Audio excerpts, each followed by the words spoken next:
Hello everyone, this is doctor Sumedha Gupta. Video को start करने से पहले मैं आप लोगों को बताना चाहूंगी कि हमारा खुद का मेडिला वेबसाइट लॉन्च हो चुका है, जिस पर सर्जरी के नोट्स अवेलेबल है, साथ ही साथ ENT, ऑप्था एंड मेडिसिन के नोट्स भी अवेलेबल है।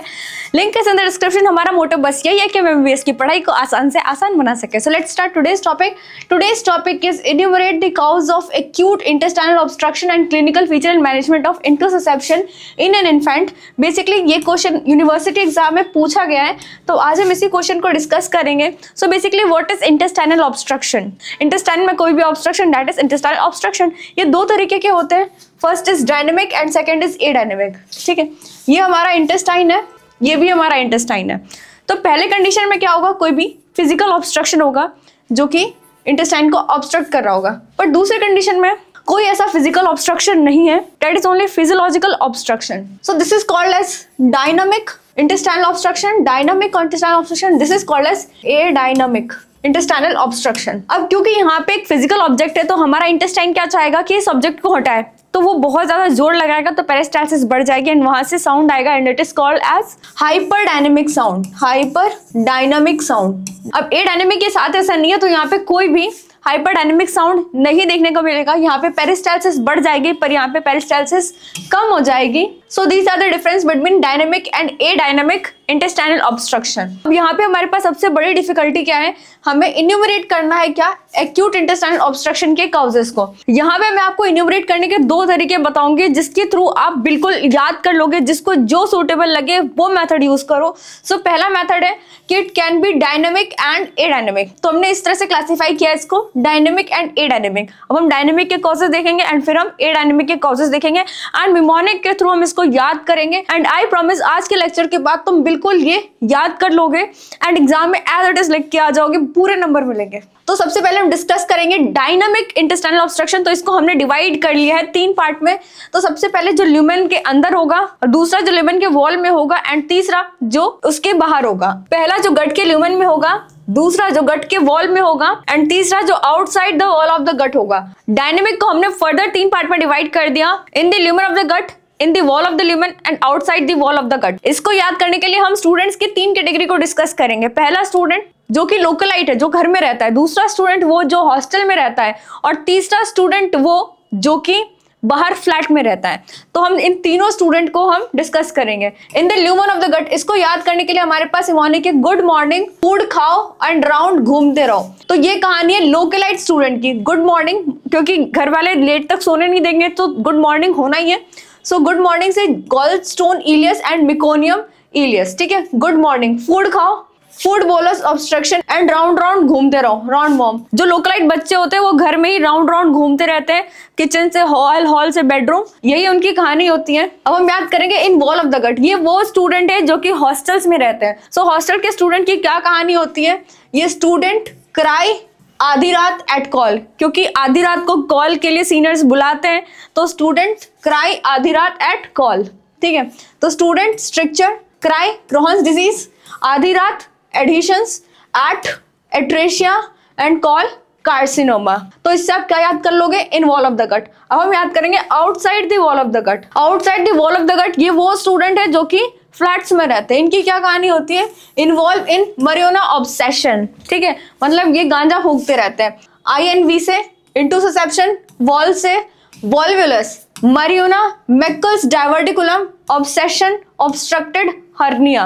Obstructed hernia and Meckel's diverticulum पे ऑलरेडी लॉन्ग वीडियोस हैं जो कि आप देख सकते हो। बाकी वॉल्वुलस क्या होता है, एक पार्ट ऑफ द इंटेस्टाइन का से ट्विस्ट हो जाना, इसको कहते हैं वॉल्वुलस, जिसकी वजह से ऑब्स्ट्रक्शन होता है। इंटरसेप्शन को अभी हम आगे डिटेल में देखेंगे। अब एडायनेमिक को याद करने के लिए हमारे पास इमोनिक है मिस्टर सेप्टेम्बर, जिसमें MRSEF हम यूज करेंगे। Mister September, M stand for mesenteric obstruction, R stand for retroperitoneal haematomas and surgery, Sep का S stand for spinal injuries, E stand for electrolyte imbalance and P stand for paralytic ileus. Basically जब surgery होती है, जब हम बॉबल को irritate करते हैं through surgery, तब क्या होता है, पैरालिटिक इलियस होता है, यानी कि जो हमारा इलियम है उसमें पैरालिसिस हो जाती है, टेम्पररी पैरालिसिस हो जाती है, जिसमें क्या होता है, फ्लैटस एंड फीसस पास नहीं होता है। तो यहाँ पे 2 तरीके की चीजें होती है, कॉन्स्टिपेशन एंड ऑब्स्टिपेशन। कॉन्स्टिपेशन में क्या होता है, फीसस पास नहीं होता है बट फ्लैटस पास होता है, बट ऑब्स्टिपेशन में क्या होता है, फ्लैटस एंड फीसिस दोनों पास नहीं होते हैं। तो इन निमोनिक्स को यूज करके आप एक्यूट इंटेस्टाइनल ऑब्स्ट्रक्शन के कॉजेस याद कर सकते हो। यहाँ पे एक और तरीका है मेरे पास याद करने के लिए, other way to remember causes is on the basis of location, ileal या कोलोनिक। तो इलियल ऑब्स्ट्रक्शन को कैसे याद रखोगे, by mnemonic sobia, S stand for structure, O stand for obstructive hernia, B stand for bands, I stand for ileocecal TB, I stand for intussusception and A stand for adhesions, जिसमें मैंने ileocaecal TB को detail में आपको समझाया है, obstructive hernia भी बताया है, इंटरसेप्शन आज की वीडियो में हम कवर करेंगे, adhesions are not that much important. अब हम याद करते हैं कोलोनिक ऑब्स्ट्रक्शन। तो इसको याद करने के लिए फीमेल में कॉमन सेंस है, आज के बाद कोई नहीं बोलेगा कि फीमेल्स में कॉमन सेंस नहीं होता है।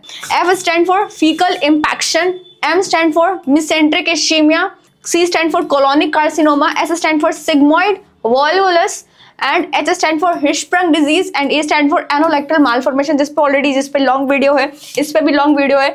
सिग्मोइड वॉल्वुलस, इसमें क्या होता है कि सिग्मोइड जो है वो फ्रीली मोबाइल होता है, तो कभी कभार क्या होता है इसकी ट्विस्टिंग हो जाती है, as a result obstructed hernia देखने को मिलता है। Sigmoid volvulus is more common than caecal volvulus, क्योंकि सीकम जो होता है वो फिक्स्ड होता है बट सिग्मोइड जो है वो फिक्स्ड होता है। और फीकल इन्फेक्शन का तो मतलब तुम्हें समझ में आ ही रहा होगा। कोलोन कार्सिनोमा पे भी ऑलरेडी एक लॉन्ग वीडियो है जो कि आपको मिल जाएगा, क्योंकि मैंने इन टॉपिक्स पे ऑलरेडी वीडियोस बना दी है, इसलिए मैं डिटेल में नहीं बता रही हूँ आपको यहाँ पे, क्योंकि ये टॉपिक ऑलरेडी बहुत बड़ा है। अब हम बात करते हैं इंटुससेप्शन की। इंटुससेप्शन में क्या होता है कि एक पार्ट ऑफ द वोवेल जो है वो दूसरे पार्ट ऑफ वोवेल में घुस गया है, जो पार्ट दूसरे पार्ट में घुसता है उसको क्या बोलते हैं, इंटुससेप्टम, एंड जिसमें घुसता है उसको क्या कहते हैं, intussuscipiens. So what is this? This is invagination of one segment of intestine into another and it is called as intussusception. इसमें दो पार्ट हो गए इसके, intussuscipiens and intussusceptum. Intussusception is that in the one which receives and intussusceptum to which advance.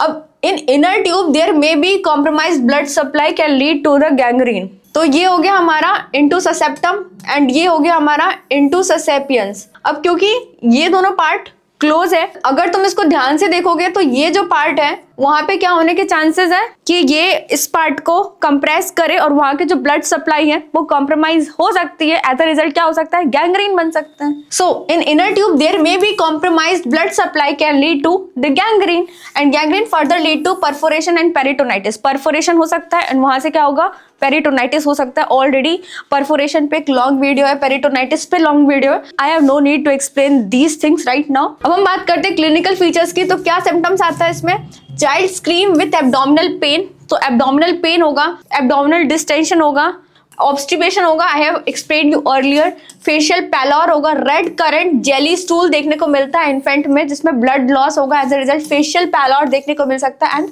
Vomiting होगा patient को। अब हम देखते हैं कुछ साइंस जो कि इसमें देखने को मिलता है। Emptiness in right, this is right, do corrected. तो इसमें क्या होता है, ये सीकम है और ये इलियम है, तो इलियम जो है वो किस में घुस जाएगा, सीकम में घुस जाएगा, अपनी ओरिजिनल प्लेस से डिसलोकेट हो गया, तो वहां पे क्या होगा, कुछ नहीं होगा। तो राइट इलेक फोसा में क्या दिखेगा आपको, एम्प्टीनेस देखने को मिलेगा। विजिबल स्टेप लेडर पेरिस्टालिसिस देखने को मिलेगा, स्टेप लेडर पेरिस्टालिसिस इसमें देखने को मिलता है। एंड जब हम रेक्टल एग्जामिनेशन करेंगे तब क्या मिलेगा हमें, ब्लड स्टेन्ड म्यूकस देखने को मिलेगा। अब हम देखते हैं इसकी क्या इन्वेस्टिगेशन होती है। तो अल्ट्रासोनोग्राफी, जिसमें क्या दिखेगा, डोनट साइन देखने को मिलेगा, ठीक है, इस तरह से डोनट साइन देखने को मिलेगा जिसको टारगेट साइन भी बोलते हैं। स्यूडो किडनी साइन देखने को मिलेगा अल्ट्रासाउंड में। जब हम सीटी स्कैन करेंगे तब क्या दिखेगा, सॉसेज शेप्ड मास देखने को मिलेगा, this is seen. So third is contrast enema, that is both diagnostic as well as therapeutic. So contrast enema, जब हम यहाँ पे कॉन्ट्रास्ट डाई डालते हैं तो क्या होगा, ये इन्फ्लेट होगा, इन्फ्लेट होगा तो क्या, it can push this intussusceptum out, तो क्या होगा कि डायग्नोस्टिक तो होगा ये, साथ ही साथ थेरापेटिक भी होगा। एंड इसमें क्या दिखेगा, क्लॉ साइन दिखेगा, क्लॉ मीन्स पंजा, तो ये क्लॉ दिख रहा है आपको जो कि इंटरसेप्टम को ऐसे पकड़ रखा है, तो this is claw. So claw sign देखने को मिलेगा कॉन्ट्रास्ट एनीमा में। पर कॉन्ट्रास्ट एनीमा कब हम नहीं करेंगे, इसके क्या कॉन्ट्राइंडिकेशन है, रिकरेंट इंटरसेप्शन, अगर बार बार इंटरसेप्शन हो रहा है तब हम नहीं करेंगे, स्ट्रैंगुलेशन के केस में नहीं करेंगे एंड परफोरेशन के केस में हम नहीं करेंगे।